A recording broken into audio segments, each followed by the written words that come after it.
as the major anchor community organisation in Lawrence Weston, I would be crazy to not have a close relationship with it. Nearly everything I do comes through ambition for this area. I've worked in community regeneration for about 20 years. There's lots of areas where people say it's resident-led or residents at the heart of this, but actually what you find is because there's lots of money involved, it's the City Council or other people or other agencies who are kind of pulling the strings, whereas here it really feels that local people are in control, have got a say. They're clear that their opinion is the most important, and I don't know, it's a very refreshing, and it makes things very dynamic and a much sort of clearer environment to work in. It's grassroots, it's come from the bottom up, and it's interesting that as a councillor, we are just there to kind of help smooth things on. We're not there to tell people what to do. So it's actually easier in a way working here than it is in other parts of the ward, because other parts of the ward quite often need more guidance and they don't necessarily have the resources. The youth and the residents do understand a bit more about what goes on outside in the Bristol area, and I think a lot of that is down to groups like Ambition, Lawrence Weston, explaining to them through the planning group, through the planning housing, that they have a right to talk about this and they have a right to make a difference.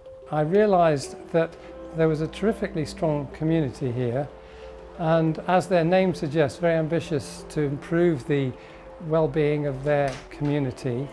And I understood that often these projects go ahead and one never really knows quite whether they're aiming in the right direction or not. And with my own sort of slightly academic background, I thought, well, wouldn't it be great if we could study something of Lawrence Weston before some of these big projects happen, such as the hub, such as new housing and so on, and then follow these aspects, if you like, of community well-being over a longer period of time to see how these changes impact on, hopefully beneficially, on the community. What's really changed Lawrence Weston for the better for elderly people, mums and dads, is Lidl's. It's just transformed the average shopping bill. So we're now on what used to be the old demolished college site in Lawrence Weston. As you can see, we now have a new Lidl flagship store delivering services to the residents. This came about after years of campaigning by big local residents and Ambition Lawrence Weston, and by encouraging the landowner at the time, local authority, to consider bringing a supermarket and not just obliterate the place with housing. So we did a lot of work on campaigning and attracting supermarkets to become interested in coming to this site. What's transformed it, or I think will transform it for the kids, is the BMX park. That's phenomenal. It's cost about £100,000 of funding. So we've worked in partnership with Bristol City Council, who own the land, Access Sport from London, different benefactors and philanthropists, most of them coming from Bristol. Getting the supermarket open, that was a massive achievement, but that wouldn't have happened if you hadn't have had that community cohesion. There was a belief that actually, yeah, we can get things done if we want to. You know, the pushing forward, the progress with regard to the community hub, getting a say, getting the community-led housing project started, getting the BMX track reopened, it's all sort of showing that the community's got a bit more power. Growing up in Lawrence Weston, we were fearful of outsiders, apprehensive outsiders, very much groups that weren't part of the area come in to try and help us as youths, as sort of children of the area. And as such, we rebelled and pushed them away. I think with Lawrence Weston and Ambition Lawrence Weston being a trusted community organisation, those groups now come in, they come to Lawrence Weston for guidance, and then that help, and which is much needed, is then pushed out through the group into the right areas, and is trusted by the demographic of the area. At present, the population is around about 7,200, all sharing around about 3,200 homes. With the new developments that are online to come to Lawrence Weston, we could see in excess of 350 new family homes coming to the area. So if you times that by 3, 4 perhaps, you'll see it's quite a substantial increase in residents. That's one of the reasons why we're involved in many other projects, to provide the infrastructure and the services that we're going to require, because obviously more residents will impact on the limited services we've got. On obviously one of the big challenges was the removal of the customer service point, where a lot of people went for help to do with housing, paying bills, paying council tax. That's gone now. So yeah, there are definitely challenges, mostly related to local government cuts.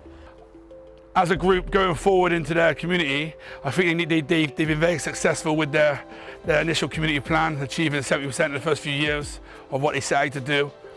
I think they need to keep that momentum going.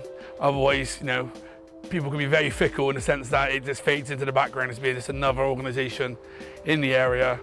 And I think that if that happens, it will fail in what it's about. As I mentioned earlier on, it's about bringing a continuity to all the groups coming in, a sort of a hub.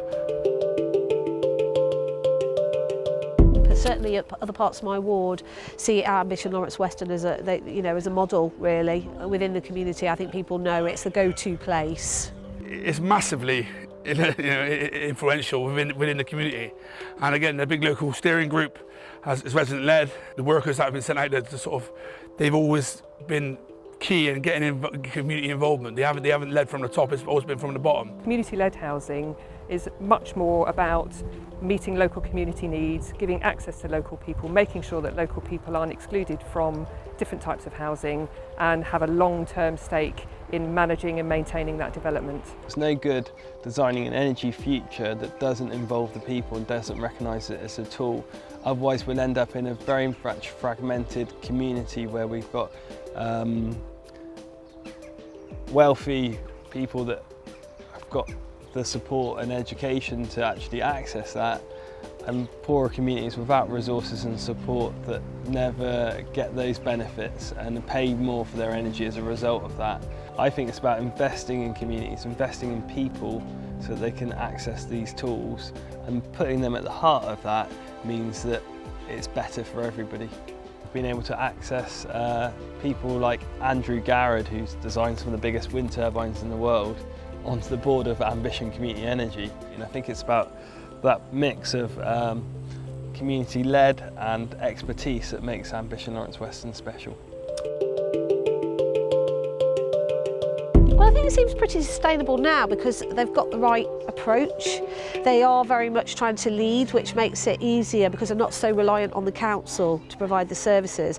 That is probably what it is, it's resilience. So it's community resilience and being able to say, well, whatever happens, if the money dried up tomorrow, we would still have resources that we could sort of self-sustain. I think the big local legacy is there already. I think there's enough achievement to leave a legacy. So I think that's great to see. I think just continued economic change and change to people's lives. I think with the big local one, working with Ambition, as we mentioned, supermarkets and things like that, provision and energy saving initiatives where fuel poverty is obviously affecting these people, is making an impact on lives. And I think without the big local and the big local money, if I dare say it, that wouldn't be happening, or it would be very hard to achieve that without that nice, hefty pot of initial startup fund money, to allow us to go forward. A big thank you to the big local, if that's possible. Again, I personally, I came in. I grew up in the area. I came to an ambition meeting with the initial community plan, and I heard about the big local money, and then speaking to some of the individuals that inspired me to become a councillor, I decided to become a councillor there and then, and to represent my area. So, and because of that, I hope to have changed the demographic within the council a little bit and try and, thankfully the age has come down and it's become a bit more representation. Lawrence Weston, to me, I was born across the road. I've lived here all my life, and to me it's home. And it's getting back to a little bit more like it used to be when I was a youngster.